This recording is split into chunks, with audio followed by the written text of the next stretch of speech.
અમેરિકાની અંદર ઇમિગ્રેશન ઇતિહાસમાં વર્ષ 2025ની અંદર જે બાયોમેટ્રિક સિસ્ટમ આવી હતી તેમાં યુએસસીઆઈએસ કે પછી અમેરિકન સિસ્ટમ કે પછી અમેરિકન જે ઇમિગ્રેશન વિભાગ છે તેમને કોઈ પણ સંતોષ ન મળ્યો હોય તેવું ગણી શકાય।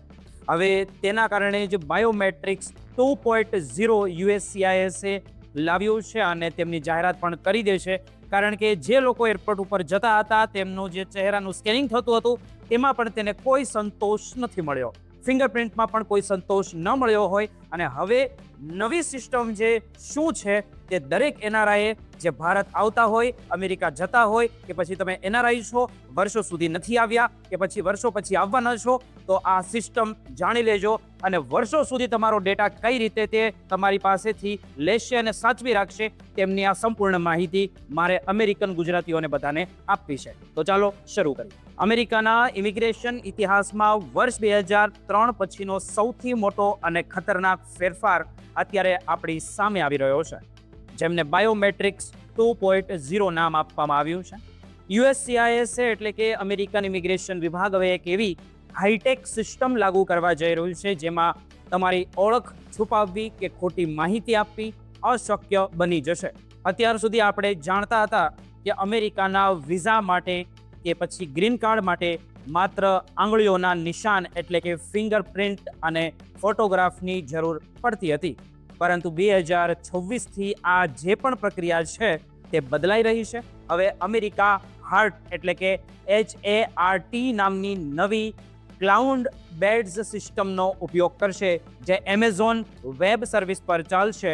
આ સિસ્ટમ એટલી પાવરફુલ છે કે તે કરોડો લોકોનો ડેટા એક સાથે પ્રોસેસ કરી શકશે અને તેમાં માત્ર ફિંગરપ્રિન્ટ જ નહીં પણ તમારી આંખની જે કીકી હોય એટલે કે આઈરિસ સ્કેન, તમારા અવાજની ઓળખ એટલે કે વોઇસ પ્રિન્ટ અને જરૂર પડે તો તમારા હાથની હથેળીઓના નિશાન પણ લેવામાં આવશે।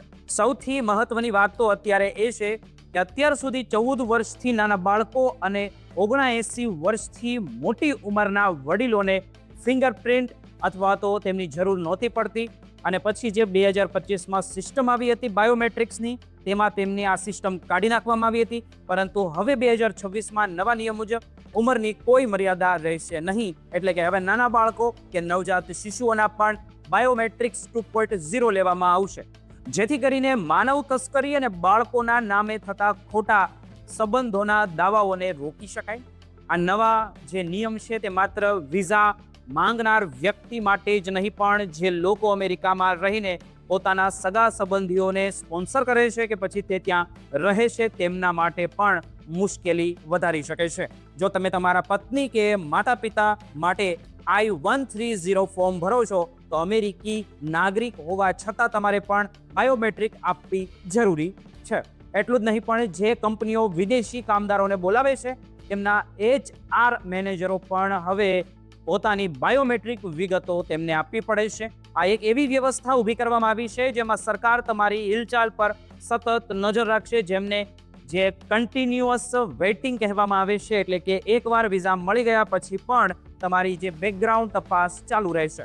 આ નવી સિસ્ટમમાં ચહેરાની ઓળખ કે પછી ફેશિયલ રિકોગ્નિશન સૌથી વધારે તેમાં ભાર મૂકવામાં આવ્યો છે, અને વોઇસ પર જ્યારે એરપોર્ટ પર ઉતરશો ત્યારે કેમેરા તમારો ચહેરો સ્કેન કરશે, આંખની કીકી સ્કેન કરશે અને તમારો વોઇસ પણ તમારો સ્કેન કરશે, જૂના રેકોર્ડ સાથે મેચ કરી લેશે। જો જરા પણ તફાવત જણાય તો તમને મુશ્કેલી પડી શકે છે। આ ઉપરાંત યુએસસીઆઈએસ હવે DNA ટેસ્ટિંગનો પણ વ્યાપક ઉપયોગ કરવાનું શરૂ કર્યું છે।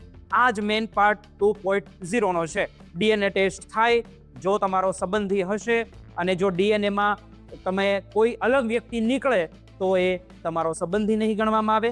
નાગરિકોની પ્રાઇવસી માટે પણ મોટો સવાલ આ ઊભો કરી રહ્યું છે, કારણ કે તમારો DNA ડેટા કાયમ માટે સરકારની ફાઇલમાં સચવાયેલો રહેશે, જેનો ઉપયોગ ભવિષ્યમાં કોઈ પણ તપાસ માટે પણ થઈ શકે છે। આ સિસ્ટમ માત્ર અમેરિકા પૂરતી મર્યાદિત નથી, પણ અમેરિકામાં તેના ખાસ મિત્ર દેશો જેવા કે કેનેડા, બ્રિટિશ ઓસ્ટ્રેલિયા અને ન્યૂઝીલેન્ડ અને ઇન્ડિયા પણ આ સાથે ડેટા શેર કરશે। આનો અર્થ એ થયો કે જો કોઈ પણ વ્યક્તિએ બીજા દેશમાં અલગ નામથી વિઝા અરજી કરી હશે તો આ હાઈટેક સિસ્ટમ તેને તુરંત જ પકડી લેશે। આ નવી હાઈટેક સિસ્ટમ માત્ર ડિજિટલ ડેટા જ નહીં પરંતુ હવે જે ગ્રાઉન્ડ લેવલ પર જે કડક તપાસ શરૂ થઈ રહી છે, ઓગસ્ટ 2025થી યુએસસીઆઈએસ દ્વારા જે નેબરહુડ ઇન્વેસ્ટિગેશન એટલે કે પાડોશીઓની પૂછપરછ જે ફરી શરૂ કરવાનો પણ મોટો નિર્ણય એમાં લેવામાં આવ્યો છે, જેનો અર્થ એ છે કે જો તમે અમેરિકામાં ગ્રીન કાર્ડ કે પછી સિટીઝનશીપ માટે અરજી કરી હશે તો ઇમિગ્રેશન અધિકારીઓ તમારા ઘરે, તમારી ઓફિસ કે પછી તમારા પાડોશમાં આવીને તમારી તપાસ કરી શકે છે. આ તપાસમાં તેઓ જોશે કે તમે જે સરનામું આપ્યું છે ત્યાં ખરેખર રહો છો કે નહીં, તમે જે કામ કરો છો તેની વિગતો સાચી છે કે નહીં અને તમારું ચારિત્ર કેવું છે તે જાણવા માટે તમારા પાડોશીઓ સાથે પણ તે લોકો વાત કરી શકે છે. આ રીતે જે ડિજિટલ બાયોમેટ્રિક્સ અને જે ફિઝિકલ વેરિફિકેશન એમ બેવડો ગાળિયો કસવામાં આવ્યો છે.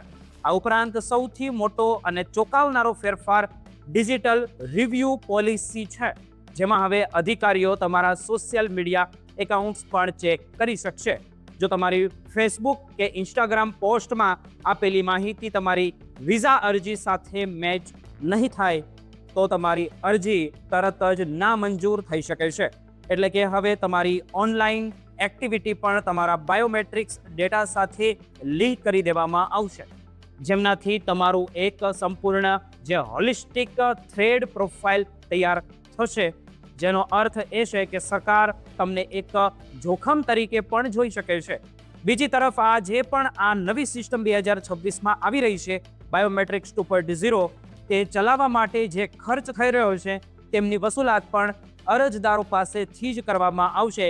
1 જાન્યુઆરી 2026થી આ જે પણ ઇમિગ્રેશન ફીમાં મોટો વધારો લાગુ કરવામાં આવ્યો છે કે પછી મોંઘવારીના દર મુજબ દર વર્ષે આ ફીમાં વધારો થતો રહે છે. ઉદાહરણ તરીકે આપણે જોઈએ તો I-965 એટલે કે વર્ક પરમિટ માટેની ફીમાં વધારો થયો છે, તેમજ જે લોકો વહેલી અરજીઓનો નિકાલ ઈચ્છે છે તેમના માટે પ્રીમિયમ પ્રોસેસિંગ ફીમાં પણ મોટો ઉછાળો આવ્યો છે. હવે H-1B કે પછી L-1 વિઝા માટે પ્રીમિયમ પ્રોસેસિંગ ચાલુ કરવામાં ઘણું મોંઘું પડશે, જેમના માટે સામાન્ય માણસ કે મોટી કોર્પોરેટ કંપનીઓ વચ્ચે એક મોટું અંતર ઊભું કરશે. આજે બાયોમેટ્રિક 2.0 સિસ્ટમ સામે દુનિયાભરમાં વિરોધ પણ થઈ રહ્યો છે, કારણ કે તમારી આંગળીઓ કે પછી આંખની કીકીની ઓળખ કે પછી DNA આ વસ્તુ જે છે તે ક્યારેય બદલી શકાતી નથી. જો આ ડેટા હેક થઈ જાય અથવા તો કોઈ ખોટા હાથમાં આવી જાય તો તમારી ઓળખ સંપૂર્ણપણે ચોરાઈ જવાનો પણ મોટો ખતરો તમારી માટે છે. પ્રાઇવસી એક્ટિવિઝમનું કહેવું છે કે હવે એક સામાન્ય માણસ માટે અમેરિકામાં રહેવું એ સતત દેખરેખ હેઠળ રહેવા જેવું બની જશે, કારણ કે તમારો દરેક ડેટા કાયમ માટે સરકારી જે ક્લાઉડ સર્વર છે તેની પર સંગ્રહિત રહેશે, જેમનો ઉપયોગ ગમે ત્યારે ગમે તે રીતે થઈ શકે છે. 2026માં આ ફેરફાર બાદ હવે કોઈ પણ અરજદારે પોતાની અરજી કરતી વખતે ખૂબ જ સાવધાન રહેવું પડશે કે અમેરિકાથી ભારત આવતા કે પછી કોઈ પણ એરપોર્ટ ઉપર જતા બધી જગ્યાએ સાવધાન રહેવું પડશે, કારણ કે વિસંગતતા કે પછી તમારા જૂના રેકોર્ડ સાથે વિરોધાભાસ સીધો ડિપોર્ટેશન અથવા તો વિઝા રિજેક્શન તરફ દોરી શકે છે. છેલ્લે આપણે એટલું જ કહીએ કે અમેરિકા હવે એક સ્માર્ટ બોર્ડર અને જે ફ્રિક્શનલેસ ટ્રાવેલ તરફ આગળ વધી રહ્યું છે, પરંતુ તેની કિંમત સામાન્ય માણસની પ્રાઇવસી અને આઝાદીના ભોગે ચૂકવવી પડી રહી છે. આ એક નવો યુગ છે જ્યાં તમારી ઓળખ માત્ર કાગળો પર જ ડિજિટલ વાદળોમાં કાયમ કેદ થઈ શકે છે.